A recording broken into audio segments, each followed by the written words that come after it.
Hello students.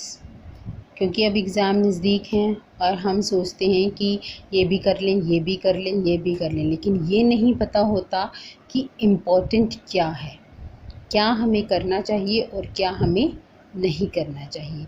तो आज की वीडियो जो है उसमें मैं आपको यही बताने जा रही हूँ कि यदि आप बीबीए के स्टूडेंट हैं और सेकेंड सेम में अपीयर हो रहे हैं तो आपको कौन से क्वेश्चंस ऐसे हैं जो बहुत अच्छे तरीके से करना चाहिए और जिसमें से आपको मोस्ट प्रोबेबली है कि सारा ही पेपर आपका इसमें से आ जाएगा।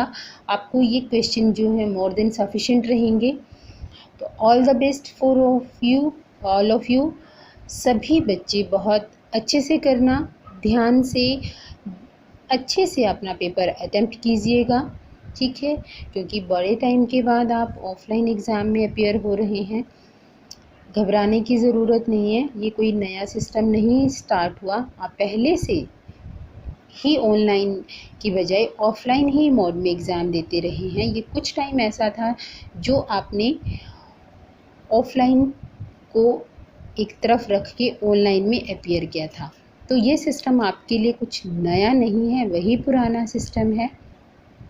आप सिर्फ़ और सिर्फ अपनी कंसंट्रेशन, अपनी अटेम्प्टेशन अच्छी रखिएगा और क्वेश्चन बड़े ध्यान से लिखिएगा।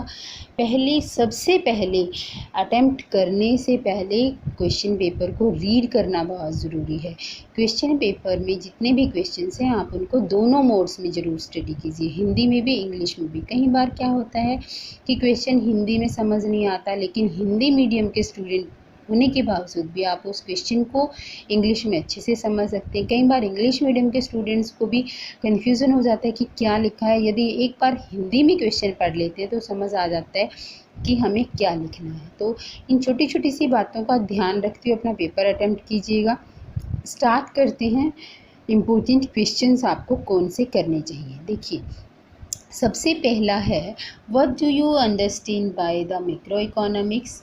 Write down the subject matter of macro economics and difference between micro and macro. यह आपका चैप्टर फर्स्ट जो है उसके अंदर से सारा टॉपिक कवर हो जाता है। नेक्स्ट है, write down production and expenditure method of measurement of national income. जो स्टूडेंट्स नेशनल इनकम पहले कर चुके हैं, 12th में भी कर चुके हैं, तो आपको सिर्फ प्रोसीजर लिखना है कि नेशनल इनकम को हम प्रोडक्शन मेथड से और एक्सपेंडिचर मेथड से कैसे मेज़र कर सकते हैं। जिन बच्चों ने 12th में नहीं किया हुआ था, जिनको ये क्वेश्चन मुश्किल लगता है, तो वो इसको छोड़ भी सकते हैं। ऐसा कोई ज़रूरी नहीं है, कर लेंगे तो भी अच्छी बात है, नहीं करेंगे तो भी इसमें कोई दिक्कत नहीं है। नेक्स्ट है, determine the classical theory of income and employment, how classical theory is different from the Keynesian theory. ठीक है, ये क्वेश्चन बहुत ही सिंपल सा है, क्लास में बहुत बार सब बच्चों ने पढ़ा हुआ होगा, इम्पोर्टेंट क्वेश्चंस में से एक है। उसके बाद नेक्स्ट है, explain Keynesian theory of income and employment and what are its significance. Keynesian theory of, एक केन्जियन थियोरी इंटरेस्ट की भी है और एक केन्जियन थियोरी जो है ना आपकी इनकम एंड एम्प्लॉयमेंट की है। तो ध्यान से पढ़ के देखना कि कौन सी पूछी गई है, ठीक है। तो यहाँ पर इसकी आपको थियोरेटिकल और प्रैक्टिकल दो तरह की सिग्निफिकेंस आपकी बुक में है। आप उन दोनों को यहाँ पर उसके साथ थोड़ा थोड़ा एक्सप्लेन करेंगे। 8 नंबर का क्वेश्चन थ्योरी के अकॉर्डिंग आएगा, भी केन्जियन थ्योरी को एक्सप्लेन करो, और 8 नंबर का सिग्निफिकेंस। यदि खाली सिग्निफिकेंस 16 नंबर का आता है तो उसमें आपको ज़्यादा पॉइंट्स लिखने होंगे।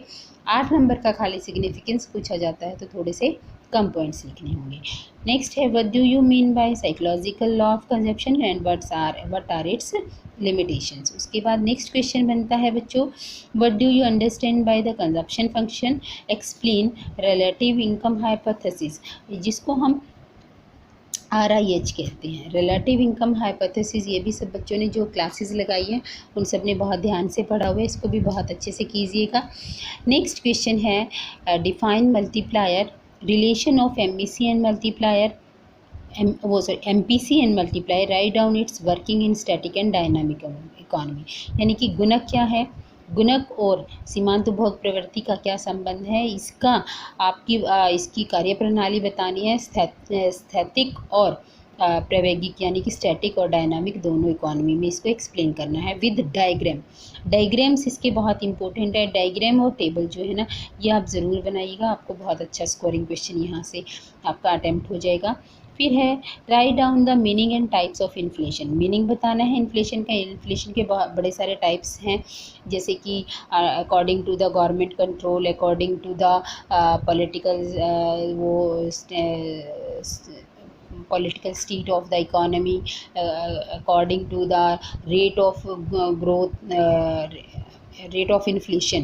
तो इस तरह से वो सारे टाइप्स आप लिखेंगे, उनका फ्लो चार्ट भी बना सकते हैं और उनके डायग्राम जो है ना उसको वो एक्सप्लेन करके 2-3 डायग्राम हैं इसके।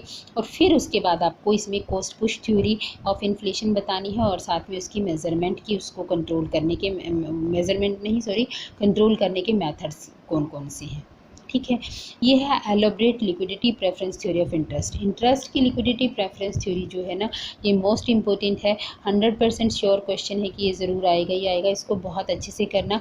इसके 7 to 8 डायग्राम्स हैं। आप सारे डायग्राम्स को बहुत अच्छे साफ़ सुथरे बनाओगे तो यहाँ पर ये क्वेश्चन जो है ना आपका बड़ा ही स्कोरिंग है। यहाँ पर इस क्वेश्चन में आपको यदि आपका 15 या 16 मार्क्स का तो है, तो बच्चे इसमें आप 13 to 14 मार्क्स तक स्कोर कर सकते हैं यदि आप सभी डायग्राम्स बहुत क्लीन और अच्छे तरीके से एक्सप्लेन करते हैं। उसके बाद है लास्ट क्वेश्चन आपका है discuss the instruments of monetary policy and its role in the stability, economic stability. कि मॉनेटरी पॉलिसी क्या है, मॉनेटरी पॉलिसी का इकोनॉमिक स्टेबिलिटी के अंदर क्या रोल है। तो ये आपके क्वेश्चंस थे, बहुत इंपॉर्टेंट क्वेश्चंस हैं।